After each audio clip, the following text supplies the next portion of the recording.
Hello everyone, welcome to सर्वम studies. अगर इस साल आप क्लास 9 से क्लास 10 में आए हैं और 2025 में आप बोर्ड एग्ज़ाम देने वाले हैं तो ये वीडियो आपके लिए बहुत यूज़फुल एंड इम्पॉर्टेंट है।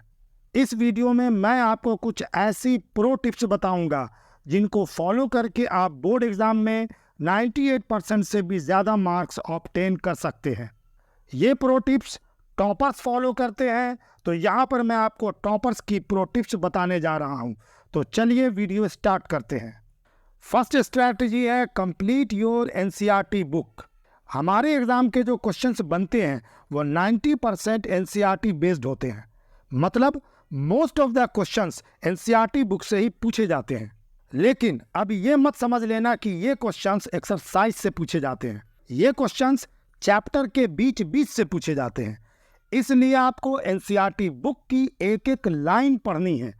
सारे टेबल्स, सारे डायग्राम्स और सारी एक्टिविटीज़ को भी करना है, क्योंकि एग्ज़ाम में क्वेश्चंस उन्हीं एक्टिविटीज़ से आते हैं। चाहे तो आप प्रीवियस ईयर क्वेश्चंस को देख सकते हैं या फिर इस साल जो पेपर आए आप उनको ही चेक कर लीजिए, आपको समझ में आ जाएगा। सेकंड स्ट्रैटेजी है study from NCERT exemplar. NCERT exemplar की भी एक अलग से बुक आती है। एनसीईआरटी एग्जाम्पल मत समझना, एनसीईआरटी एग्जाम्पल अलग चीज़ है। एनसीईआरटी बुक में जो एग्जाम्पल दिया हुआ है वो एनसीईआरटी एग्जाम्पल हो गया। एनसीईआरटी एग्जाम्पलर की एक अलग से बुक आती है। जब सीबीएसई सिलेबस निकालता है तब वो नीचे में बुक्स का नाम भी सजेस्ट करता है। देखिए बिल्कुल इस तरह से सीबीएसई भी कहता है कि आपको एनसीईआरटी बुक और एनसीईआरटी एग्जाम्पलर दोनों से तैयारी करनी है, क्योंकि एग्जाम में क्वेश्चंस दोनों बुक से आते हैं। एनसीईआरटी बुक में चैप्टर्स एंड क्वेश्चंस दिए हुए हैं, जबकि एनसीईआरटी एग्जाम्पलर में नए नए स्टाइल से क्वेश्चंस दिए हुए हैं। एनसीईआरटी में बहुत कम क्वेश्चंस हैं, जबकि एग्जाम्पलर में ढेर सारे नए ढंग के क्वेश्चंस हैं। कहने का मतलब ये कि एनसीईआरटी बुक और एनसीईआरटी एग्जाम्पलर दोनों से आपको पढ़ना है। हर कोई ये नहीं कर पाता है, जो नहीं कर पाता है उसके मार्क्स कम आते हैं। ये टॉपर्स की स्ट्रैटेजी है जो मैं आपको बता रहा हूँ। मैं आपको जितनी स्ट्रैटेजी बता रहा हूँ उन सबको कर लो। मैंने कहा ना कि आप 98% से भी ज़्यादा मार्क्स ऑब्टेन करेंगे। तीसरी जो स्ट्रैटेजी है आपके लिए बहुत ज़्यादा इम्पॉर्टेंट है, कंसिस्टेंसी बनाए रखने के लिए। आप बोर्ड एग्ज़ाम में अच्छे मार्क्स तभी ला सकते हैं जब आप पूरे साल भर कंसिस्टेंट रहेंगे, और ये कंसिस्टेंसी तभी आएगी जब आप एक टाइम टेबल बनाएंगे और उसके अनुसार अपनी स्टडी करेंगे। इसलिए एक टाइम टेबल बनाइए। अगर टाइम टेबल बनाने में आपको प्रॉब्लम हो रही हो तो मुझे कमेंट करना। कमेंट में स्कूल की टाइमिंग, जागने और सोने का टाइम और घर में तुम्हारी क्या रिस्पॉन्सिबिलिटी है ये सब कुछ बता देना। मैं एक अच्छी टाइम टेबल बना दूंगा। फिर उस टाइम टेबल के अकॉर्डिंग अपनी तैयारी करना। जब तक आप टाइम टेबल नहीं बनाएंगे तो अंधाधुंध खेलेंगे, अंधाधुंध गेमिंग करेंगे, चैटिंग करते रहेंगे, बहुत सारी इधर उधर की चीज़ों में बिजी रहेंगे, जिससे आप अपने बोर्ड एग्ज़ाम पर कंसंट्रेट नहीं कर पाएंगे। हड़बड़ी आपको कब होगी? जब आपका प्री बोर्ड एग्ज़ाम स्टार्ट हो जाएगा, तब आपको एहसास होगा कि बोर्ड एग्ज़ाम देना है, इसलिए जल्दी जल्दी पढ़ो। लेकिन 1 या 2 महीने में आप क्या कर लेंगे?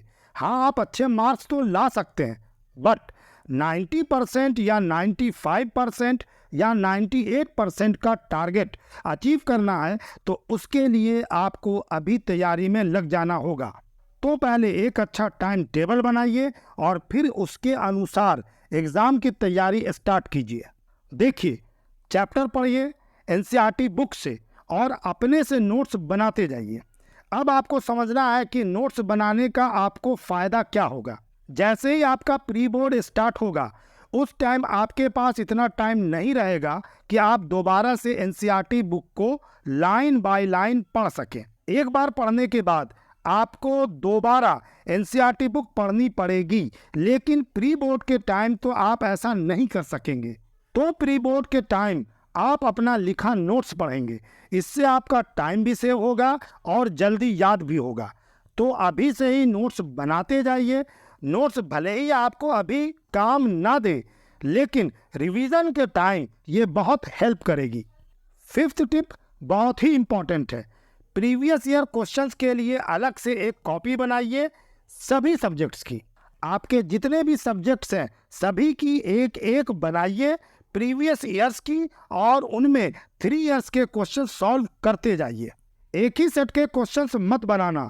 सीबीएसई एक ही सब्जेक्ट के डिफरेंट सेट्स बनाती है। आप एक ही सब्जेक्ट के डिफरेंट सेट्स बनाएंगे तो आपके पास उसके काफ़ी क्वेश्चंस इकट्ठा हो जाएंगे। आपको ओनली 2022, 2023 और 2024 यानी 2022, 2023 और 2024 के क्वेश्चंस ही करने हैं। उससे पहले के क्वेश्चंस मत करना, क्योंकि उस टाइम पैटर्न अलग था। इन प्रीवियस ईयर क्वेश्चंस का बेनिफिट भी आपको तब मिलेगा जब आपके प्री बोर्ड स्टार्ट होंगे। उस टाइम से आपको इनका बेनिफिट मिलने लगेगा। सीबीएसई हर साल 60% से भी ज़्यादा क्वेश्चंस प्रीवियस ईयर से देती है, बस उनके वैल्यू चेंज कर देती है। PYQs जहाँ से भी मिले उनको हासिल करो, चाहे डाउनलोड करो, बाई करो या किसी से मांग कर जेरोक्स कराओ, लेकिन PYQs की कॉपी रेडी कीजिए। अगर किसी क्वेश्चन का आंसर चाहिए होगा तो मुझे कमेंट करना, मैं उसका आंसर इस चैनल पर करवाता जाऊंगा। छठी और लास्ट स्ट्रैटेजी ये है कि आपको एक क्वेश्चन बैंक खरीदना होगा। इस क्वेश्चन बैंक की ज़रूरत क्यों होगी? देखिए, ये बात ठीक है कि 60% क्वेश्चंस NCERT से, एग्जाम्पलर से और PYQ से आते हैं, लेकिन आपको टॉपर बनना है, आपको 98% लाना है, तो आपको बाकी बचे 30% या 40% मार्क्स के लिए कहीं ना कहीं से तैयारी तो करनी ही होगी ना। तो बाकी के 30 और 40% क्वेश्चंस आपको क्वेश्चन बैंक से मिलते हैं।